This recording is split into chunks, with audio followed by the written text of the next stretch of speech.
সুরঙ্গমা দেবীর মুখোশ খুলে যাবে। হ্যাঁ বন্ধুরা, এমনটাই দেখা যাবে। বিস্তারিত জানতে ভিডিওটি লাইক দিয়ে জানতে থাকো। গল্পের শুরুতে দেখা যাবে মিস্টার সেন বলেন সুদর্শনা দেবী তাদের সংসার না ভেঙে যায়। সুরঙ্গমা দেবীর কথা কখনো প্রকাশ্যে আনেননি। গরিমা মুখার্জির কেরিয়ার জীবন ক্ষতি না হয় তার জন্য তিনি চুপ করেছিলেন, কিন্তু মিথ্যা অপমান সহ্য করতে না পেরে ব্যাড লাক সুদর্শনা দেবীকে পৃথিবী ছেড়ে চলে যেতে হয়।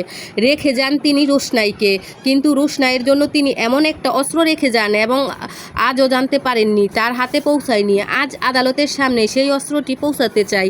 এই অস্ত্রটি হাতে আসার জন্য যে সাহায্য করেছেন সে আর কেউ নয়, আরণ্য চ্যাটার্জিকে এখানে আসার জন্য অনুরোধ জানাবো, কারণ ওনার সাহায্য না ছাড়া আমি এটা পেতাম না। আরণ্যর বাবা হঠাৎ করে বসা থেকে দাঁড়িয়ে উঠে বলে, আমার একটা নিবেদন আছে। ঘটনার চক্রে এই রোশনাই আমার পুত্রবধূর কার্জেন সিস্টার। আমার বিপক্ষ বন্ধু যে গল্প বানাক না কেন, আমাকে সেটা সত্যি প্রমাণ করতে হবে। সেই রোশনাইয়ের সঙ্গে আমার ছেলের বিয়ের ব্যাপারে। আমার ছেলে গরিমা মুখার্জির বিয়ে ঠিক হওয়ার পর সুরঙ্গমা দেবীর আমন্ত্রণ পেয়ে ওরা বেনারসে যায়। ওর দাদার মেয়ের বিয়ের উপলক্ষে সেখানে রোশনাইয়ের সঙ্গে সবার দেখা। প্রথম দেখার পরই আমার ছেলেকে দেখে সুদর্শনা দেবী রোশনাইকে আমার ছেলের পিছনে লাগিয়ে দেয়। কারণ আমার ছেলে শিক্ষিত, ভদ্র এবং ভালো চাকরি করে, তাই আমার ছেলেটা তাদের ফাঁদে পড়ে যায়। মিস্টার সেন বলেন, অবজেকশন ইউ অনার।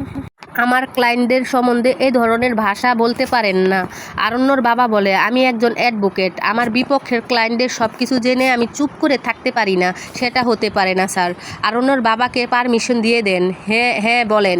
আরণ্যর বাবা বলে, আমার ছেলেকে ফাঁদে ফেলে আমার বাড়িতে থেকে সুযোগ সুবিধা নিয়ে দীর্ঘদিন থেকে যায় সেখানে, এবং আমার ছেলের সঙ্গে গরিমার বিয়ে নির্দিষ্ট ছিল, বাধার সৃষ্টি করে। এবং ততদিন আমার ছেলে বুঝে গেছে কাঁচ আর হীরের তফাৎটা কি, বুঝে গেছে। আমার ছেলে গরিমাকে নিয়ে সুখে সংসার করছে, কিন্তু সমস্ত ঘটনা সত্যি। হ্যাঁ, আমি ব্যক্তিগত জীবন পাবলিকের সামনে আনতে চাই না। মিস্টার সেন বলেন, ইউ অনার, আমার একটা কথা আছে। যে মা সারা জীবন গরিমা চ্যাটার্জি কোর্ট থেকে বেরিয়ে আরণ্যকে বলে, তোমাদের বাড়িতে যা, মা বাবা চলে গেছে। আরণ্যর সামনে রোশনাইকে বলে, কি তোমার বাড়ির ড্রাইভারের দায়িত্বটাও কি আরণ্যর কাঁধে? বলে, গরিব